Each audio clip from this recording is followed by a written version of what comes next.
Natasha, good afternoon. Well, as you've rightly said, that the World Economic Forum, the conference itself, has wrapped up and it is concluded. The delegates are making their way back to their respective homes now. But on the sidelines of this World Economic Forum, there are very interesting things happening. We are at the Durban Exhibition Hall, which is right across the world, where the ICC, the Durban ICC, where the World Economic Forum, the conference itself, was happening. And what I see below me is a lot of exhibitors, people exhibiting their products, small businesses, entrepreneurs exhibiting very, very enviable things indeed. Jerseys, dresses, scarves, wines, bags. You will not believe the amount of talent that South Africans have, and they have been given the space to exhibit their products alongside the World Economic Forum, where 1,000 delegates have converged here, and who knows, they probably have seen a lot of their work, bought a lot of their works, and this has probably led to an open market and an opening of their businesses, an expansion of their businesses. There's a company that has made all of this possible here at the Durban Exhibition Centre, and that is Liberty. Mr. Maxwell Pikirisi, he is the Divisional Director for Group Stakeholder Management and Sustainability, and he is behind all these exhibitors behind us, having space to showcase their work today, and he has done very well indeed. Let's find out from him what it took and how Liberty has come to become part of this very, very great initiative. Maxwell, thank you very much for your time. You as Liberty have made all of this possible. I've seen some very, very beautiful work downstairs. Tell me about Liberty's decision as a private company to get involved in sponsoring these entrepreneurs. Thank you very much, and a very good afternoon to the viewers. We are excited as Liberty. We go back 60 years, of being in business, running an effective business in South Africa. So 60 years is a long time. We're actually celebrating that 60 years this year. So for us to be part of this, it's a wonderful opportunity, not just for us as a business, but it's actually more for the exhibitors that you've made reference to right now. So we saw an opportunity. We are a member of the World Economic Forum, but we saw an opportunity beyond the World Economic Forum to say that there are entrepreneurs who don't have a space to exhibit their wares, show their talent, and perhaps find an opportunity to maybe go global, go bigger in their businesses. So we partnered with Made in Africa to create this space for this. It's an extension of what we do in the course of our business, which is to support the growth and development of entrepreneurs. And so we were excited when we were presented with this opportunity. We jumped at it. We thought, okay, this is great. Let's go and do something about it. Liberty, as you might know, is really built on the foundation of knowledge being put into practice. So what we know becomes useless until we practice it. So we may claim that we know how to make businesses grow bigger and lives to change to make them better, but until we put that into practice, that knowledge is useless. So we saw this opportunity. We thought, okay, let's put our knowledge into practice and make this an opportunity for others. This is quite fitting, particularly on the sidelines of this particular conference, where entrepreneurship and youth development and creation of jobs and making sure that as Africans we create things, innovate things, and you've come in at the time. The minister has been walking around here and she has been asking and saying, let's make sure that the small business sector, it expands. I'm sure you'll agree with her vision of wanting to see the South African youth being entrepreneurial and doing what they're doing right here. Correct, absolutely. We do agree with that. I mean, there are some interesting statistics that we had yesterday just here as well, that across the continent we produce about 50 million youths that qualify to get into universities. But of that 50 million, only 6 million actually end up getting space in the universities. So across the continent, we don't have capacity to absorb the 50 million potential undergrads. Now you ask yourself a question, so what happens to the 44 million? Now this is a route that can actually capture that and create employment and create job opportunities for that number, which is the size of Kenya, 44 million. So if we can play a part as a business in creating and carving out that niche and making it possible, which is one of our drivers, is to actually make lives better for people, create opportunities. This is what we're all about.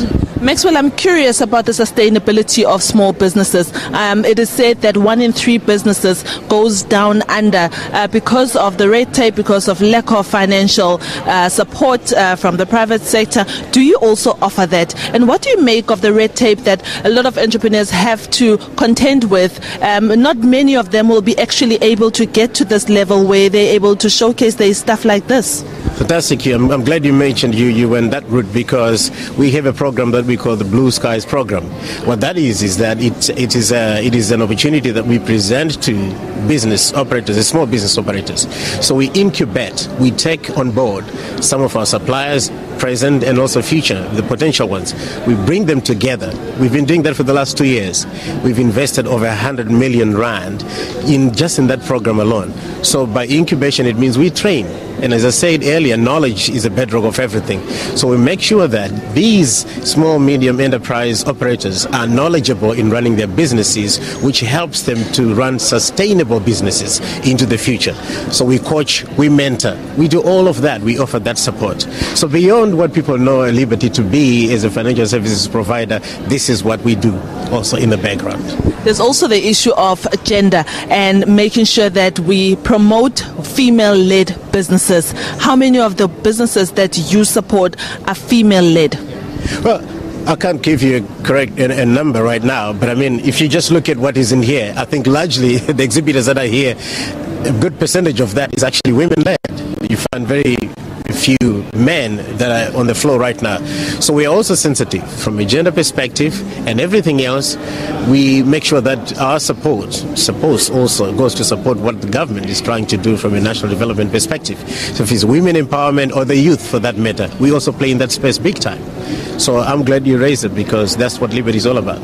You've told me that you've spent close to 100 million over the past 2 years. How much more is Liberty willing to spend to make sure that it props up the SME sector? I think you're going to have to watch this space. It's not a number I can give you now. I'm not going to open the floodgates and say we're going to do so much. But I think for us, what's important is what's behind those numbers. Because it's very easy to throw a number and say we've invested so much money.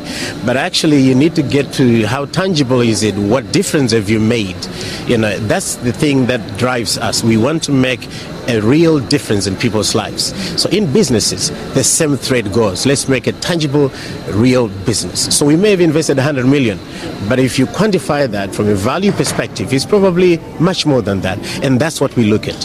So money, yes, it's good to talk numbers, but I'm saying from a Liberty perspective, we look at what is the practical difference we've made and how have we created the space for these small, medium enterprises to operate. Yeah.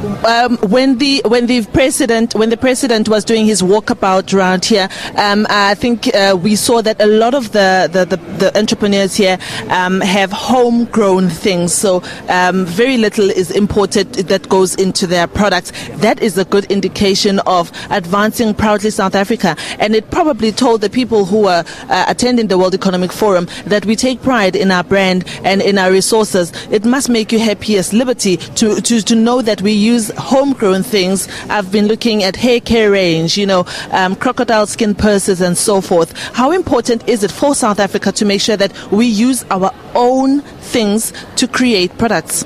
I think that goes to the sustainability component you're talking about. I think Africa is known as a continent that has all the resources.